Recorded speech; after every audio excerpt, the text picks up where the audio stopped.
신자진과 신살작용에 대해서 설명을 해드리겠습니다. 신자진이라는 것은 삼합이죠. 그리고 신살에 의해서 영향을 미치게끔 되어 있습니다. 신자진이라는 것은 수라는 것을 만들게끔 되어 있습니다. 삼합이 되면은 이와 같이 수라는 것이 만들어지게끔 되어 있습니다. 양수를 만들어 놓죠. 보통 해수를 양수다라고 이렇게 보는데 그렇게 보진 않습니다. 신자진 수국이 되어 있을 때에는 자수가 양수가 되는 것입니다. 어떨 때에는 자수를 양으로 보고 어떨 때는 음으로 보죠. 해수 같은 경우에는 묘를 이렇게 생하기 때문에 결과적으로 작은 물이라고 보면 됩니다. 양에 해당하는 양성적인 거, 양이라는 것은 뭔가를 생성시키고 살려나간다는 그런 의미로 양수다 이렇게 할 수가 있는 것입니다. 자수 같은 경우에는 어떨 때에는 음수, 어떨 때는 자수, 양수, 독단적으로 있을 때에는 음수라고 이렇게 보고, 그리고 이렇게 삼합이 되어 있을 때는 양수라고 이렇게 보는 것이죠. 인이라는 것이 오게 되면 인신충 이렇게 하게끔 되어 있습니다. 그래서 신이라는 것은 자수를 생각하게끔 되어 있죠. 그러면은 충해준 대가로서 이렇게 수생목을 받습니다.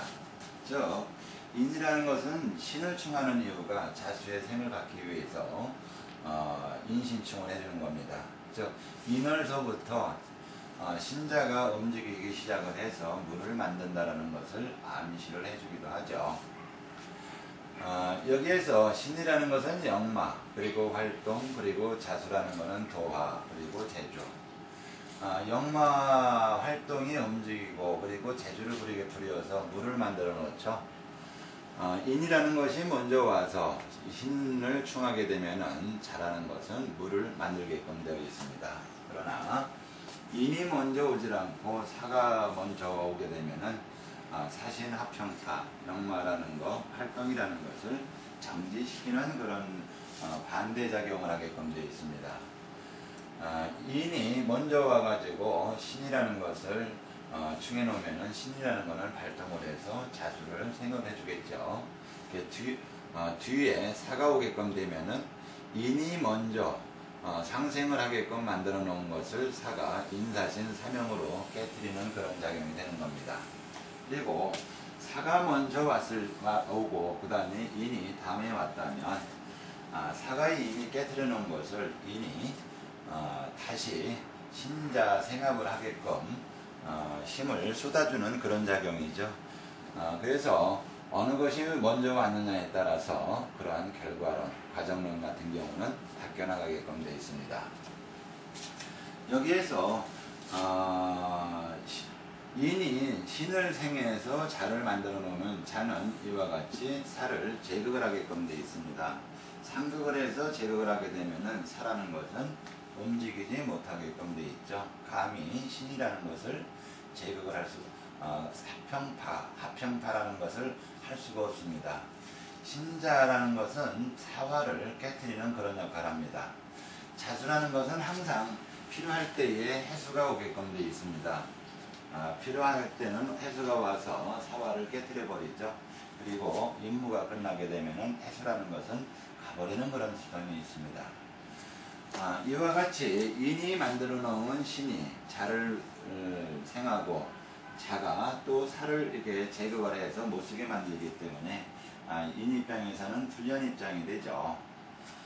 그런데 사 입장에서는 신이 이렇게 합평파로 깨뜨려 놓게 되면은 인은 결과적으로 수의 생을 받지 못하는 그런 상태가 되겠습니다. 그래서 인사신 사명이 이렇게 생기게 되죠. 사신합평파라는 것은 사화가 신을 합평파해서 수로 다 만들어 버립니다. 즉 원숭이는 금으로서 존재를 해야 되는데 사신합평파라는 것은 사가 신을 깨뜨려서 신중에 무임경이죠. 무임경, 임수만 꺼내서 쓰고 무토와 경금을 깨뜨려 버렸다는 것이 사신합평파라고 보시면 되겠습니다. 즉 사가 있으면은 신이라는 것이 합평파돼가지고 금생수를 할 수가 없습니다. 즉 신자 같은 경우는 인의 충을 받아야 역마 활동 그리고 도화살 재주를 부려서 술을 만들게끔 되어 있습니다. 그래서 신자가 힘을 받게 되면은 이와 같이 강물이 흘러서 신은 이렇게 되어 있죠. 산에 있죠. 그리고 자라는 거는 흐르는 물, 그 다음에 지는 저수지, 물을 담을 수 있는 거죠. 인이 이렇게 충해져 가지고 이렇게 금생수 해주게끔 되어 있습니다. 그리고 오화라는 것 같은 경우에는 한여름이죠. 한여름이니까 자오충을 하게끔 되면은 비도 내리게끔 하죠. 그래서 여름에 장마가 내리는 겁니다. 그래서 인호 같은 경우는 신자를 결과적으로 진으로 움직여주는 그런 역할을 한다라고 보시면 되겠습니다.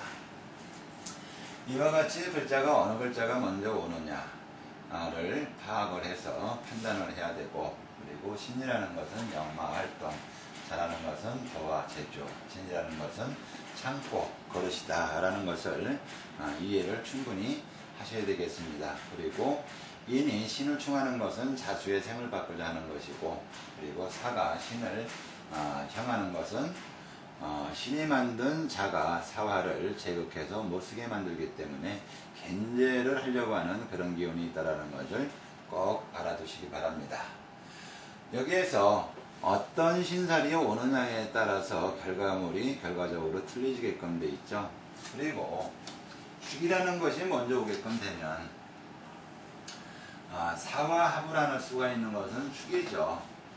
축이라는 것은 이렇게 사화를 생활하게끔 되어 있습니다. 그래서 힘을 주게끔 되죠.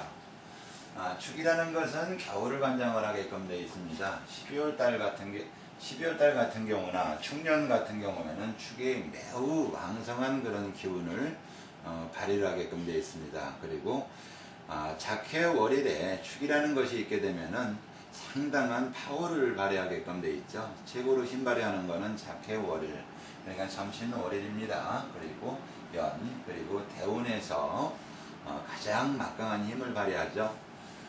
축이 가장 막강한 힘을 발휘하는 것이 있다 보면은 축이라는 것은 축쟁파 그리고 자축하파로 해서 얼음으로 만들어 놓게끔 되어 있습니다.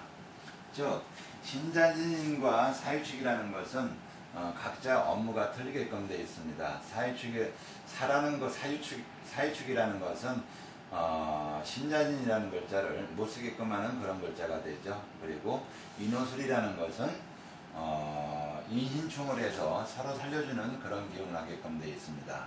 즉 역마와 역마끼리 충하는 것은 서로 협조 관계가 잘 일어나고, 그리고 합평파, 역마와 역마끼리 합평파를 하는 것은 서로가 반대 성향이 있다는 것을 알아두시기 바랍니다.